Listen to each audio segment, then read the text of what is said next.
Hi and welcome. Hello, welcome.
Hi, hello, am I audible?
Hello, mic check.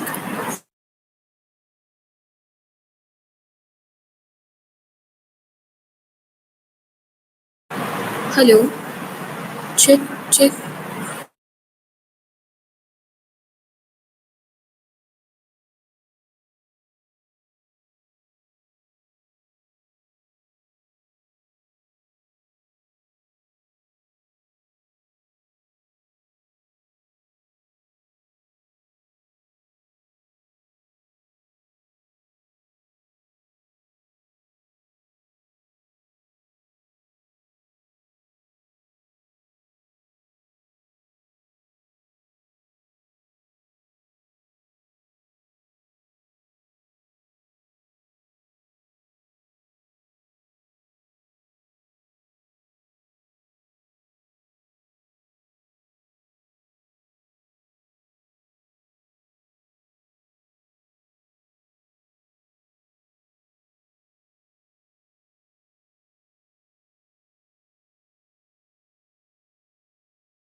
Hello, hi, thank you for joining. We will be beginning in 5 to 7 minutes.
Ladies and gentlemen, a very warm welcome to the debut episodes of Stories to Startup, proudly presented by 𝗘-𝗖𝗲𝗹𝗑 Pune. Today marks the beginning of a series that celebrates more than just success. It celebrates the spark, the struggle, and spirit of entrepreneurship. Join us as we dive deep into real, raw, and riveting journeys of dreamers who dared to disrupt, of visionaries who turned ideas into impact. This isn't just a show, it's a front row seat of innovation in motion. So sit back, tune in, and let's uncover the stories that ignite startups. Please welcome 𝗘-𝗖𝗲𝗹𝗹, the visionary founder and CEO of Greenairy, a Singapore-based social enterprise transforming indoor air quality with sustainable plant-based technology. A UNDP Youth Collab Singapore champion, Tanvi represented her work on clean air solutions at the 2024 Youth Collab Summit held at the United Nations Development Programme in headquarters in Manila. She is also the recipient of the Chartered Women in Entrepreneurship Award and has spoken at prestigious Women's Forum Singapore with global recognition and real-world impact. Tanvi continues to lead the charge for cleaner, greener urban living. Hi Tanvi, how are you feeling?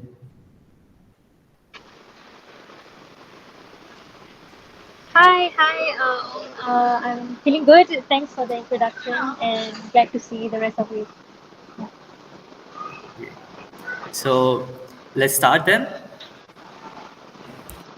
Your journey started in a university robotics lab. What inspired the shift from robotics to sustainability and air purification? Yes, so it's good that you have the background. We did start in the robotics lab, and my best friend and co-founder, she fainted in the lab because we were affected strongly by the poor air quality in the lab. So there were laser cutters, 3D printers, band saws, soldering machines, and all of these were creating toxic gases that were affecting our health. And at some point, it got to the level where she fainted and had to go to the hospital, and that was what sparked our ideation process into how we can improve the air quality. Because indoor air quality is a big unseen health hazard, and this is especially true in Asia. Yes, okay. Was there any defining moment that made you realize that Greenairy was the right path for you? It's a good question. So, of course, I think going into entrepreneurship is really a very risky path. I have to acknowledge that it also requires quite a level of privilege because if you have needs and then you have to start working right away, then that's not a risk that you will be willing to take. But for me, the moment that I knew that this was the right path was um, when we started going into offices and doing pilots with our first initial early few prototypes, and that was like 4 or 5 years ago.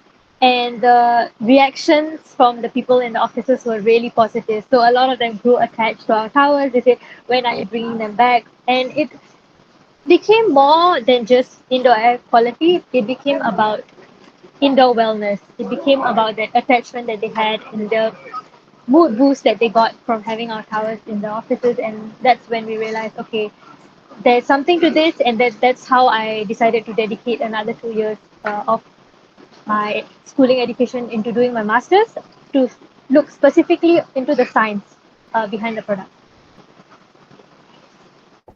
What was like the biggest hurdle that you faced in the early days of Greenairy? It's definitely the technical challenge because with us building something that is totally brand new that doesn't really exist in the market right now, we had to do a lot of research and development. Sorry about the noise. Research and development on our own, and that meant that we had to fail a lot of times. We had to build it, see whether it really worked, and go through multiple iterations. So the technical part has really been the biggest hurdle. And then the other side, on the business side, I would say that one has been a little bit more smooth sailing in the sense that when we do speak to companies and we do speak to schools, who are also our newest clients, they are most of them are really excited about the product. Okay, over to you, Anshika. So, hi Tanvi. I would like to ask, we have all seen traditional air purifiers around, but what you are doing is totally different. So, your phytomeditation technology is said to be 10 times more effective than those traditional ones. Could you please break down it so we can know more?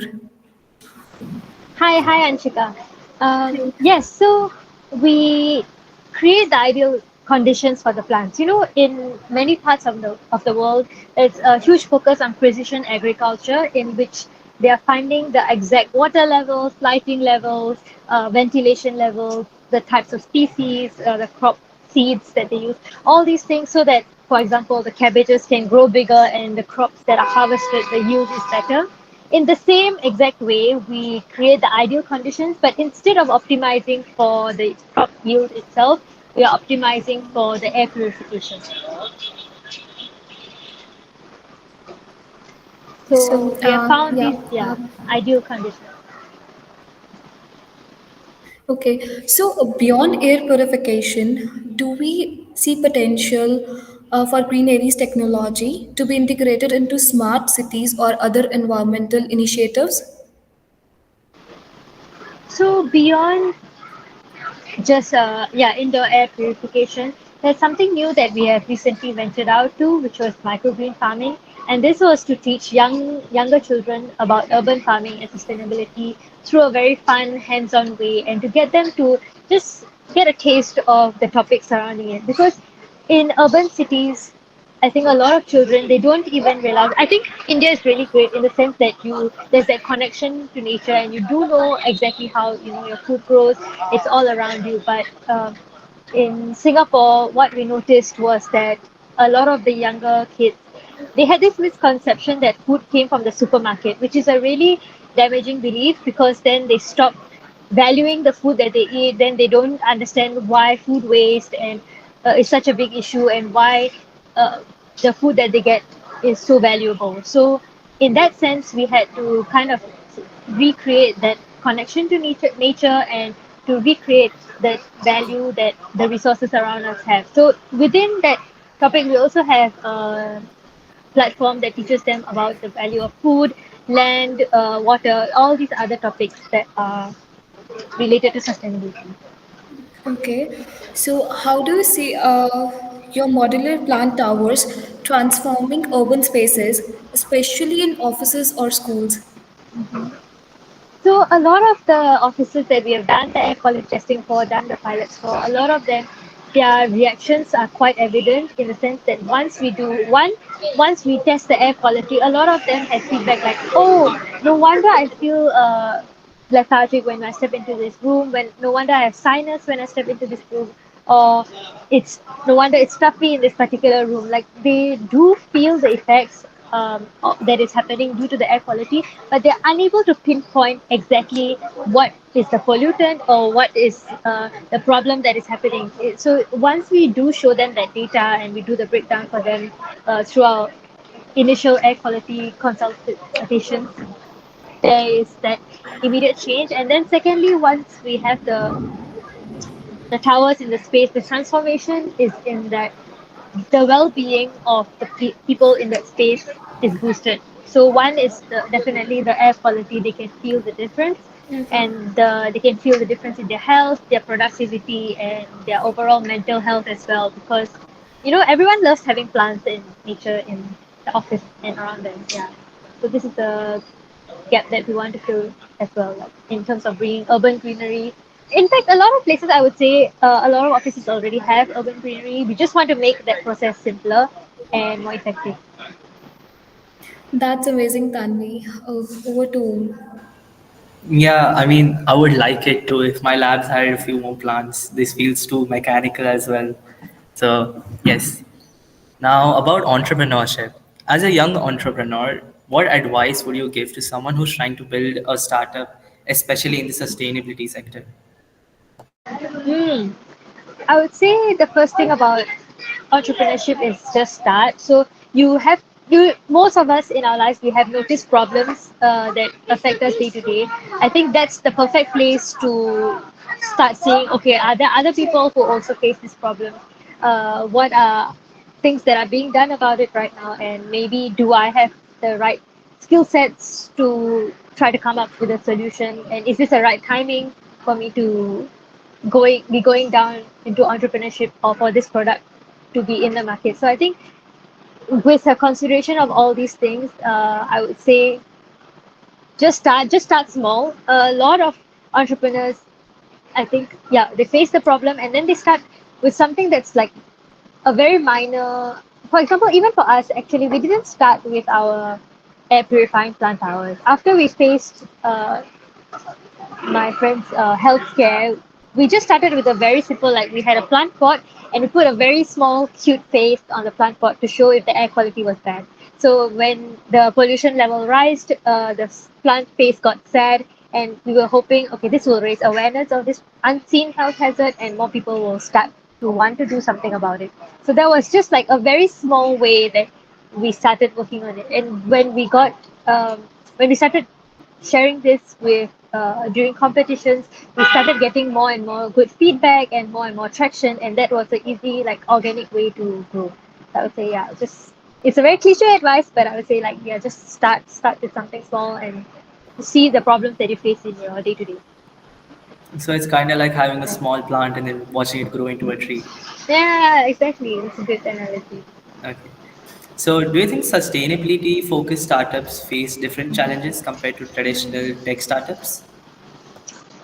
For sure, I would say, okay, there are a few, like, because a lot of sustainability startups are also tech startups, I would say.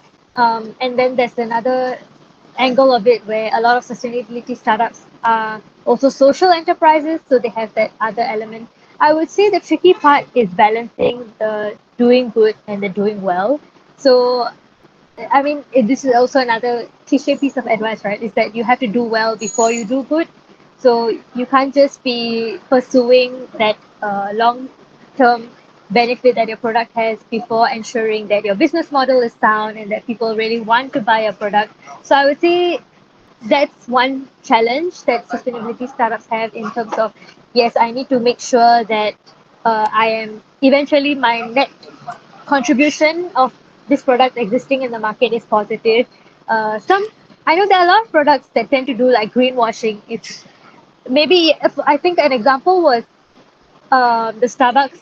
They changed their straw instead of having the straw. They changed it to a new kind of sipping mechanism that no longer needed you to use a straw because they were trying to sort of greenwash so that people would think that, oh yeah, Starbucks doesn't use straws anymore. But the research came out to show that the amount of plastic that was used in that newly designed uh, cover was more than the old cover plus the straw combined. So in the end, they were trying to go for that sustainability angle, but yeah, it was doing more harm than good.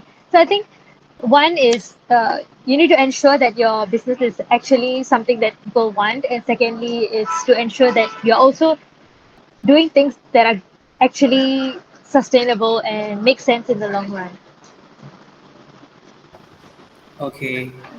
Back to you, Anshika. So, I would like to ask you some questions. It would be a rapid fire round.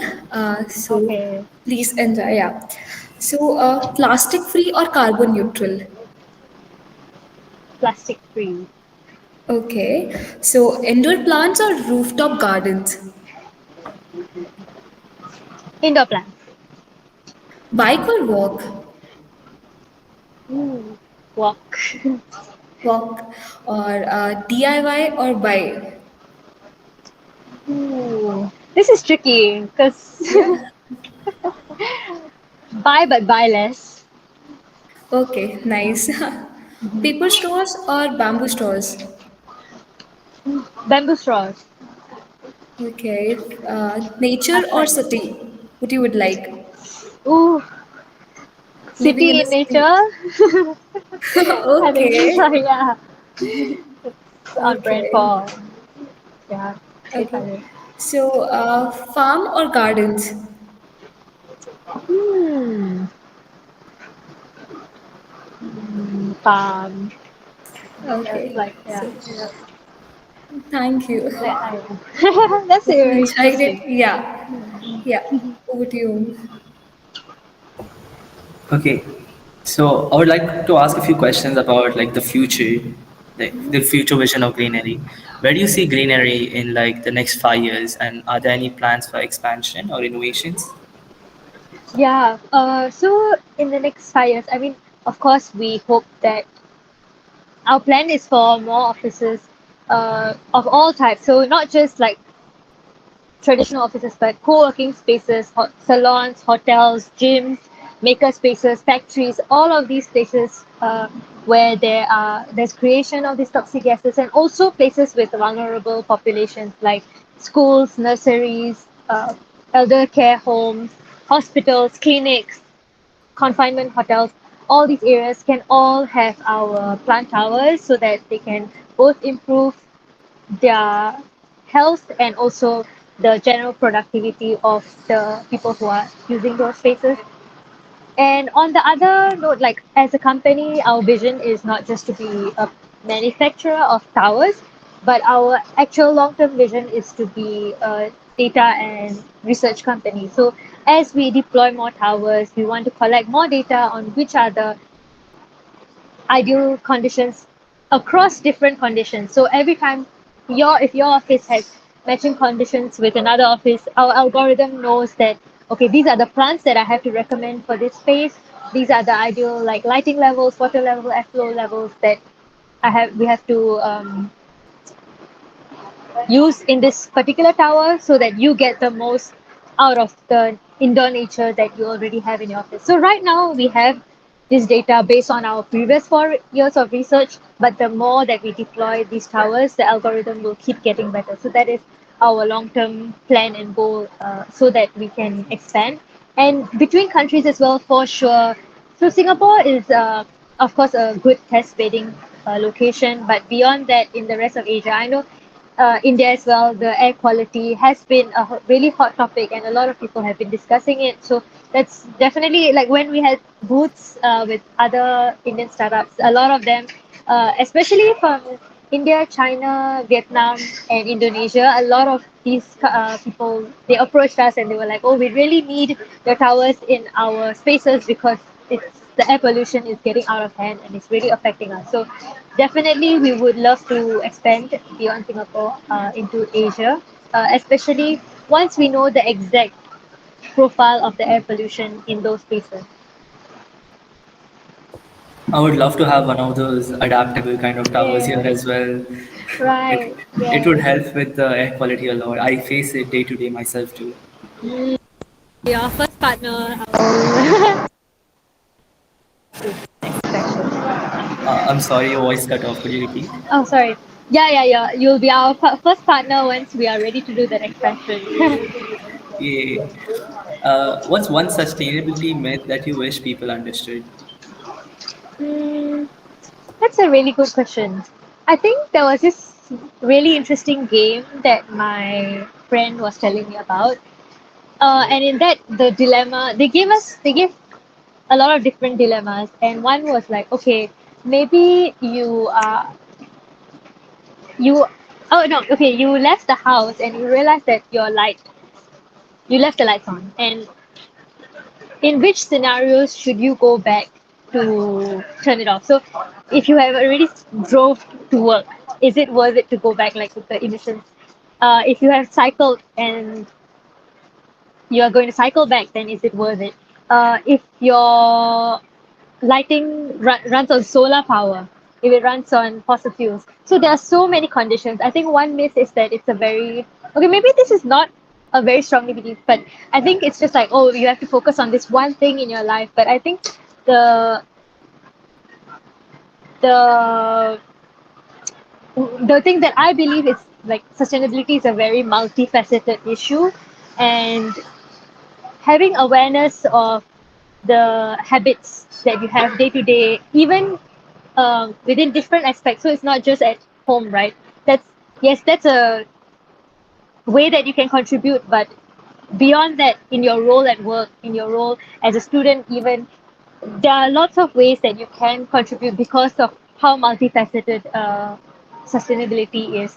So I think yeah, that's probably it's maybe not a very not specifically a miss, but I think yeah, not seeing it as a black and white like oh if you did this then that's really bad. No, it's like maybe there are other yeah alternatives. Um, yeah, there's just like so much you know calculation that goes on into like whether something is really greener, and I think that's So, up to an individual.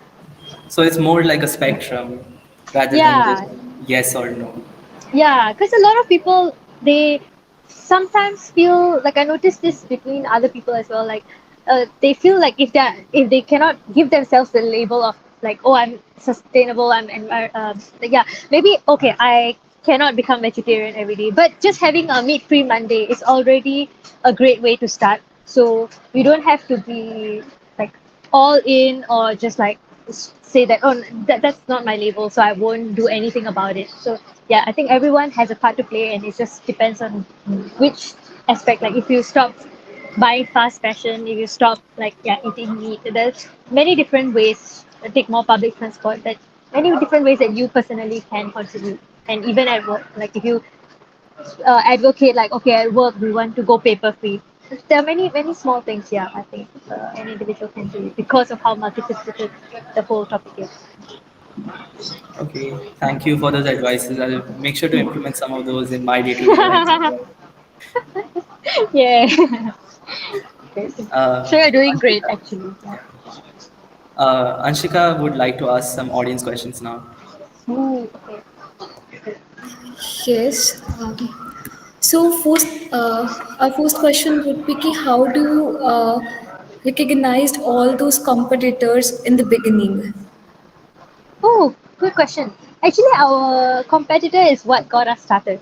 If not for them, because okay, we have this one smart, like a phytoremediation smart green wall company. Our competitor, our currently our only competitor in Finland.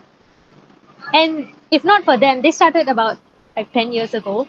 If not for them, we would have not had the belief that we could have even built our own algorithm to speed up the plant air purification. But because we knew that they had found an algorithm to do it, we had a belief that okay, if we research into this, we can also be able to find our own way of speeding up the plant. So, how did we do the research on the competitors? I think that's an interesting one because sometimes the competitors that you think traditionally are the competitors, because yes, on one hand, that's our direct competitor, the same product, right? But the more common competitor in offices when we speak to is doing nothing. It's like, yes, maybe I get this tower, but the alternative is just doing nothing about this problem, right? So I think speaking to the customers is always the most effective way to know what they want, and then just like putting out smaller versions of what you have. So like when we put the plant pot out, and then people started getting awareness, then we started hearing their thoughts on it. Like, should we really start getting something? Should we get an air purifier? Should we get more plants in this space? So I think, yeah, you can do traditional like online research for sure, but I think speaking to customers is the most effective way to know what they consider as an alternative to your Yeah. solution. Yeah. So, have you ever thought ki you would be expanding your business to other countries, India being your native soul? Ah, yes. Do I think once you are established in a specific place, it's quite easy to see that okay, there is also this need in other countries, and then we can possibly expand. Of course, I think the interesting part is expansion is not so easy because once you do um, expand, you realize that there's a lot of localization needed, and like the whole landscape is different. The partners you work with, the business models that you have, everything will be different. So I think yes, we have. Of course, I think every business wants to expand overseas, but it also is a very long journey, and the way that we do it might not be what we envisioned as well. So, hoping you soon reach India too. So, what Yes, for was sure. yeah, what was your Eureka moment that made you pursue this idea? Like, What shook you like? Mm.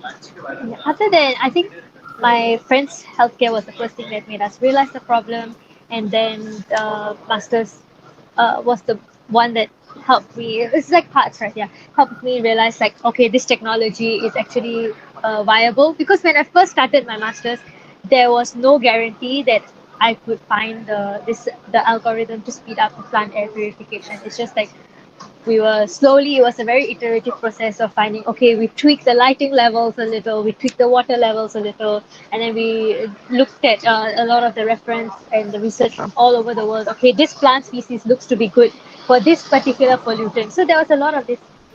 So the one, maybe one eureka moment, if I had to say, is like when we got the final test results for the plant tower, and they were extremely positive. So compared to a conventional grade air purifier, our air purifier was 60% more effective at removing these toxic gases. And that was the moment that made Amazing. me realize like it's so much more effective, and it's worth it for me to pursue, since we have kind of cracked this problem.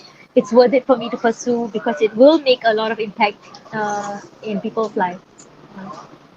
Amazing. So, moving to your personal life, like what personal sacrifices have you made that you believe were necessary for your success?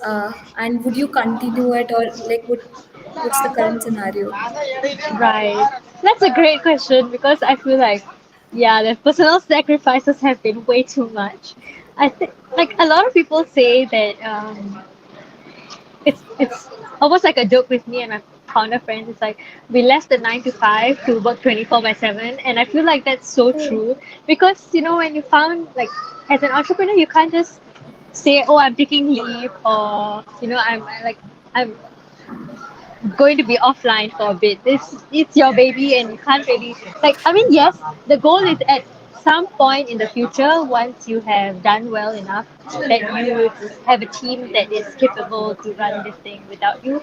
But in those initial early days, it's really you like and your co-founder like hand holding it through. So I think that's the sacrifice. It's really like I mean the good part is that you have a lot of flexibility. So if I have certain like work habits. Okay, sorry, like I'm a night owl, so yes, it's great that I can work at night. It's not something that I would be able to do if I was like working in a corporate.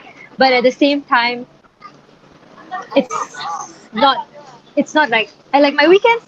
Honestly speaking, my whole weekends are spent working.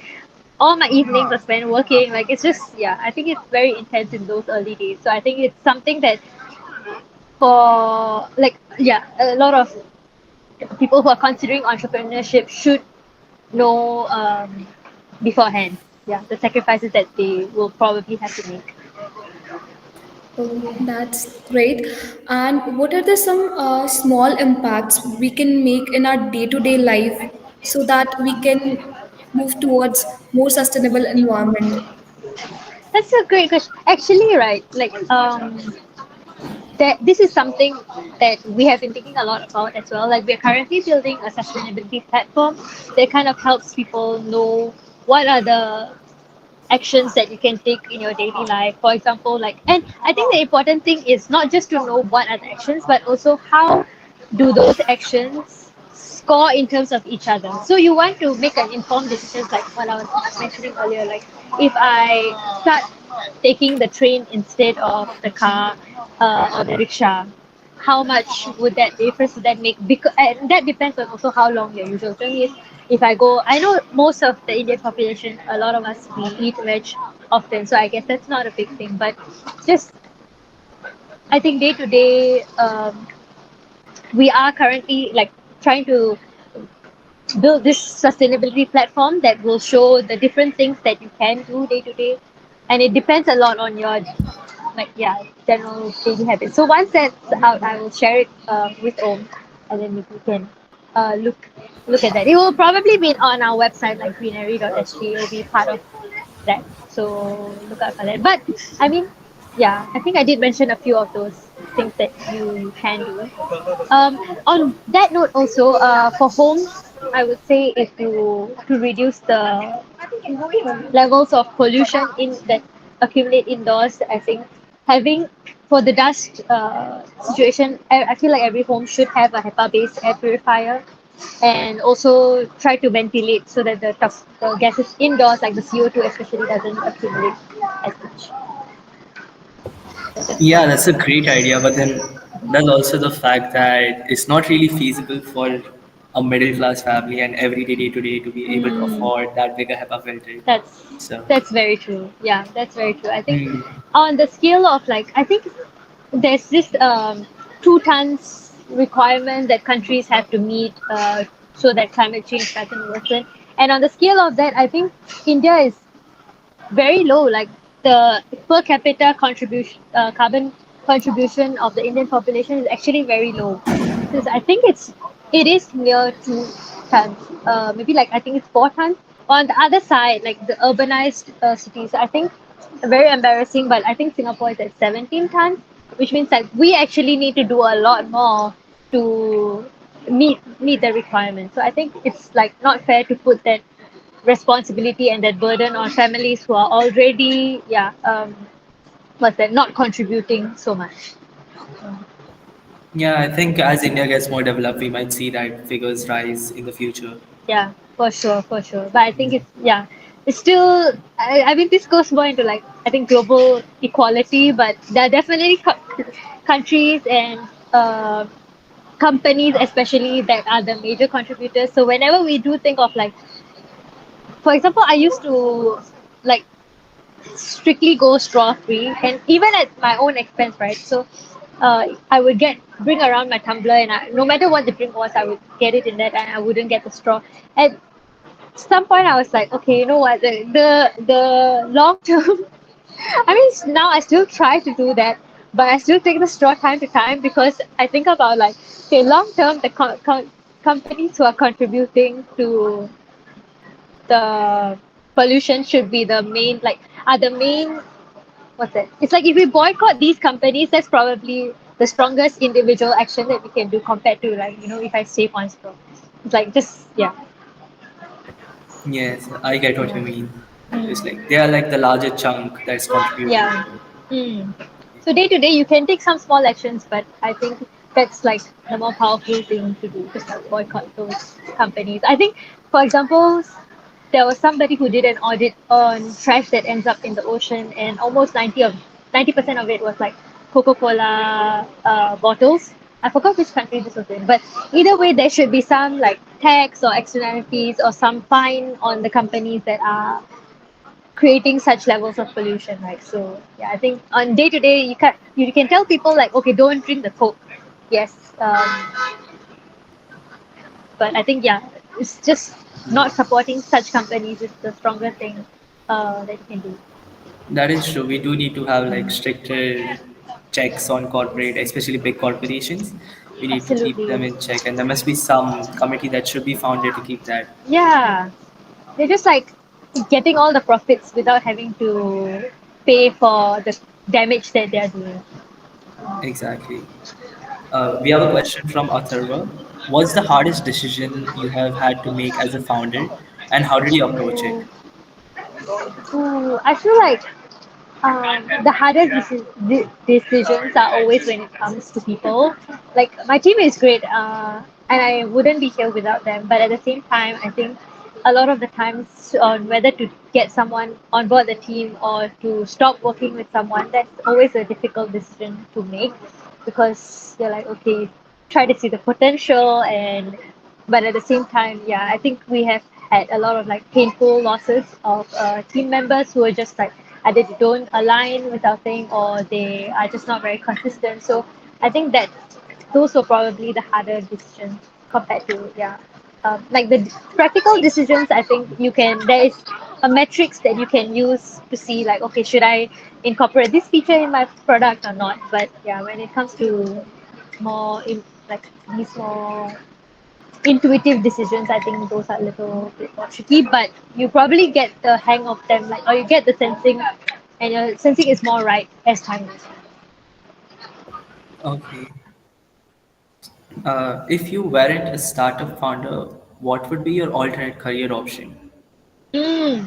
Actually, since I was in uni, I always thought I was going to go into UX research. which is interesting because I think being a startup founder is a bit like UX research on steroids because you keep thinking about what people want, right? So I would say it's still a little bit aligned, but it's a lot more than just that. It's like you are also the accounting person, you're also the marketing person, you're also the HR, you're also you're just like the engineer. You are all wearing all these hats at the same time. But yeah, if I wasn't a startup founder, I would probably be a UX researcher. That's great. That's great. Okay, and with that, we're done. Sadly, this has to come to an end now. So, thank you. Thank you Thank you for both. joining us, Tanvi, and thank you everyone for tuning into this episode. We hope you enjoyed what you learned from life beyond the books and codes, and we will be back with another episodes soon. So, stay tuned until then. Thank you, Om and Anshika, and I hope the rest of you enjoyed the sharing. Yeah. Follow us on Greenairy LinkedIn. Thanks. Sure. Okay, sure, Okay, definitely. okay. Yeah. Thank you for your time. Have a nice day. Thank Have a you. nice Have a day great too. day. Bye. Bye bye.